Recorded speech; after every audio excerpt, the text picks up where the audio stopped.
ఆ రోజున యేసేపును మనం చూసినట్లయితే ఆ ఒక దేవుణ్ణి రాత్రంతా ఏం చేశాడంట? పెనుగులాడాడంట యాకోబు కదా. ఈ అంతవరకు లాస్ట్ కు దేవుడు చెప్పాడంట, నైనా ఉదయకాలం ఎంత ఉంది, ఈ పొద్దునైతే నన్ను ఇడిచిపెట్టంటే లేదు, నువ్వు ఏం చేయాలి? నన్ను ఆస్వాదించేంత వరకు నేను నిన్ను. మనం ఇంకా దేవునితో అదే అడగాలి. ఎందుకంటే ఆ రోజు నిన్న నేడు నిరంతరము ఏకమైన దేవుడు. ఆ రోజు ఆయన అడిగాడు, ఆయనకి ఇచ్చాడు. ఈ రోజు మనం అడిగితే మనకు ప్రసాదించేదానికి వేచి ఉంటున్నాడు. అయితే మనం అడగము. లేఖనాలలో మత్తయి రాసిన సువార్త 7 అడుగుడి మీరు, మనం అడగము. అడిగే విధానము ఏముంటున్నదంటే prayer. Prayer is the beautiful conversation between you and God. దేవునితో ఒక చక్కటి ఒక సంభాషణ ఏముంటున్నదంటే ప్రార్థన. ప్రార్థన ఎప్పుడు ఉంటున్నదంటే అది ఆ ఒక ప్రేయర్ కు, ఆ ఒక కేక్ కు the creamish part and the beautiful part of the cake is fasting. మనం ఉపవాసంలో ప్రార్థించినట్లయితే దేవుని యొక్క ఆలోచననే మనము మలుపు తీర్చమంటాం. We change the direction of God.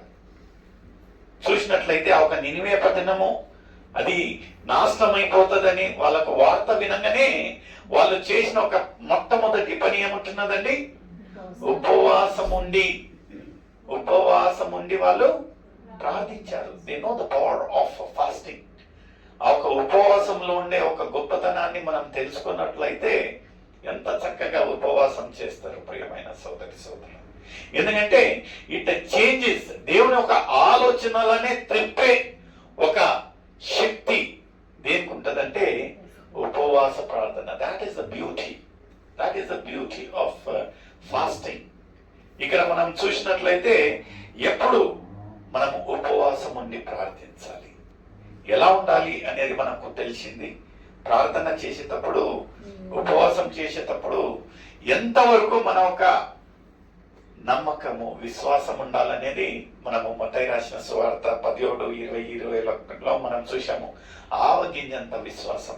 అదే రీతిగా 9వ అధ్యాయము 14వ వచనంలో ఏముంటున్నదో ఒకసారి చదవండి.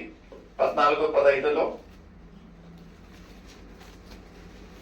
మత్తయి రాసిన సువార్త 9వ అధ్యాయము 14.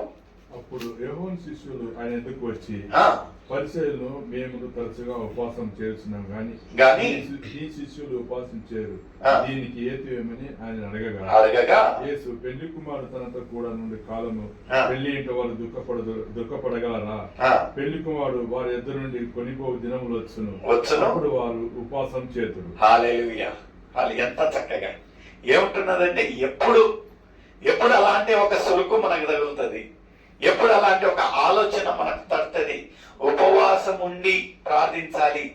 మామూలుగా ఎవరినన్నా పిలిచారనుకోండి, అన్న ప్రేయర్ చేస్తాము, ఉపవాస ప్రార్థన అంటే వాళ్ళు ఏం స్వామి ఏమైంది అంటారు. ఎందుకంటే ఉపవాసం అనగా ఒక గంభీరమైన ఒక ఆలోచన సన్నివేశము. ఇక్కడ ఇంకా ఒక పరిచయాలు ఎంత చక్కగా అడిగారంట, ఏందైనా మీ యొక్క శిష్యులు చూసినట్లయితే ఉపవాసం చేయరే, ఎందుకు అంటే యేసయ్య ఎంత చక్కగా. ఎందుకంటే నేను ఇప్పుడు వాళ్ళకు తోడు నీడగా ఉండా, వాళ్ళకు అవసరం లేను. అయితే వాళ్ళకు ఒక సమయం అనేది వస్తుంది, ఎప్పుడైతే వాళ్ళకు ఉపవాసము చెయ్యాలి అని ఒక మనస్సు తడుతుంది.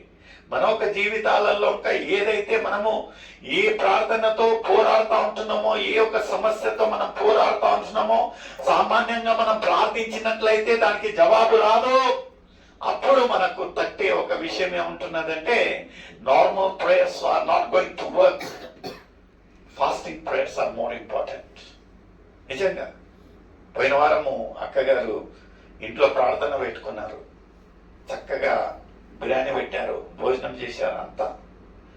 That was the next step వచ్చేసి it was a mark of emergency and urgency. భోజనం తిన్నాము, బాగానే ఉన్నాం, కానీ అయితే జవాబు అనేది రావటం. జవాబు అనేది ఎప్పుడు రావాలంటే మనము ఉపవాసంగా ఏక మనస్సుతో ఒక సహవాసంలో దేవుణ్ణి మొరబెట్టినప్పుడు దేవుడు నీ ప్రార్థన నా ప్రార్థన ఆలకిస్తాడు. హల్లెలూయా, హల్లెలూయా.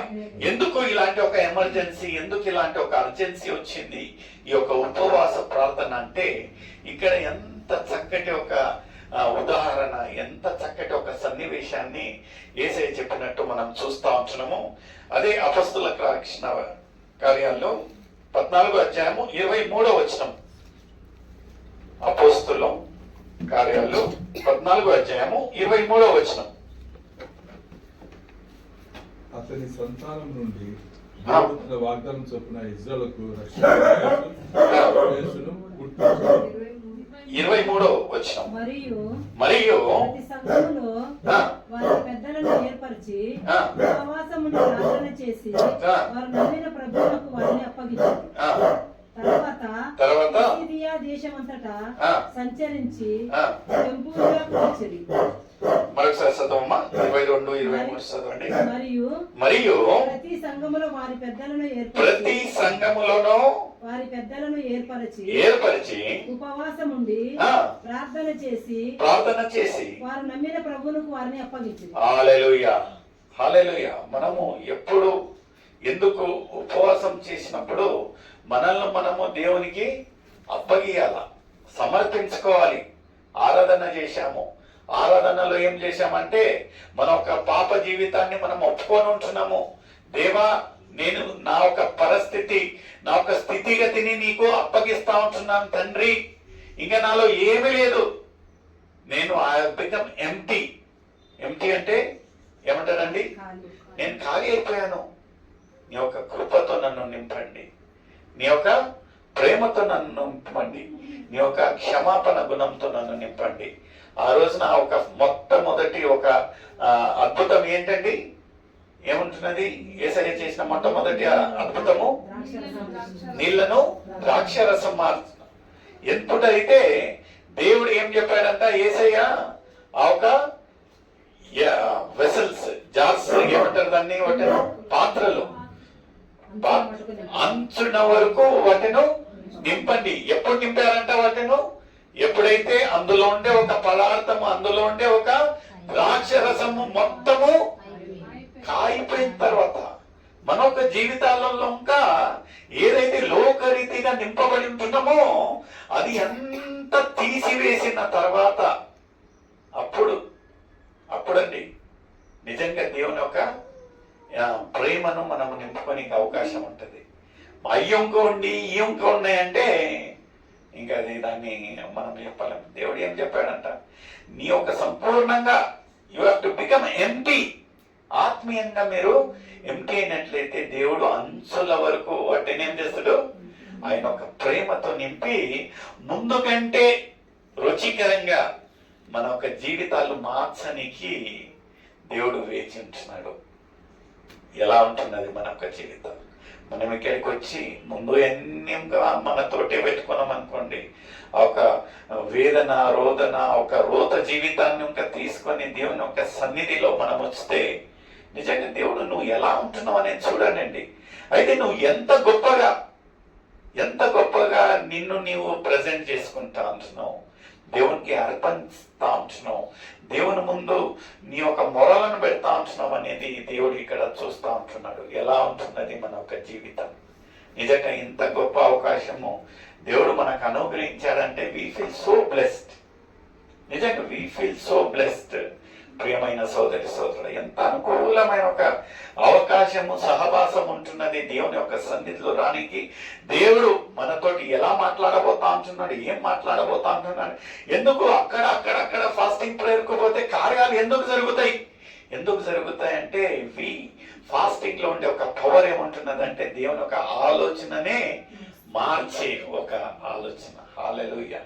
నిజంగా ప్రియమైన సోదరి సోదరుడా, మత్తయి రాసిన సువార్త 6వ అధ్యాయము 16వ వచనం. ఎలా ఉండాలి మన యొక్క ఉపవాసము, ఎలా ఉండాలి మనము దేవుని యొక్క సన్నిధిలో అనేది ఇక్కడ ఎంత చక్కగా అందరికీ తెలిసిన ఒక వచనం ఉంటున్నది. మత్తయి రాసిన సువార్త 6వ అధ్యాయము 16వ వచనం. మీరు ఉపవాసము చేయనప్పుడు వేషధారుల వలె దుఃఖముఖులై ఉండకుడి, తాము ఉపవాసము చేయుచున్నట్లు మనుషులకు కనబడవలనని వారు తమ ముఖములను వికారము చేసి చూడంగానే మన వాళ్ళు కనుక్కోవచ్చు, ఇతను ఉపవాసమా లేకపోతే కడుపు నిండా